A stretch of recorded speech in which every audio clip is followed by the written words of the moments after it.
No nii, on aeg paus teha. Tere, mina olen Simone Epro Sotsiaalkindlustusameti ohvriabi ja ennetusteenuste osakonnast. Mina tahan teile täna rääkida ühest põnevast materjalist, mis suunab teid otsima lahendusi vaimse heaolu toetamiseks. COVID-19 kriis on mõjutanud meid kõiki. Kriisi ajal tekkis väga palju juhiseid ja erinevaid materjale, mida oli väga raske jälgida ja hoomata.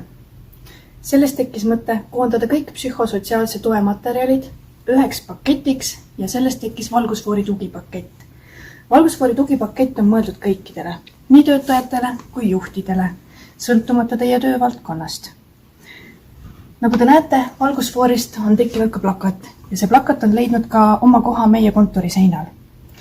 Valgusfoori plakat näitab selgelt ära, milline on teie hetkeolukord praegu. Kui te olete rohelises faasis, siis liikuge ja tegutsege. Ent kui te jõuate punasesse etappi, siis võtke aega, mõelge, pidage nõu spetsialistiga, et liikuda tagasi kollasesse või rohelisse etappi. Kui te soovite valgusfoori tugipaketiga natukene põhjalikumalt tutvuda, siis me oleme valmis teinud ka voldiku. Voldik sisaldab natukene rohkem informatsiooni. Voldik on üles ehitatud selliselt, et iga faasis on välja toodud konkreetsed tegevused, mida saab teha iga juht või töötaja oma vaimse tervise toetamiseks.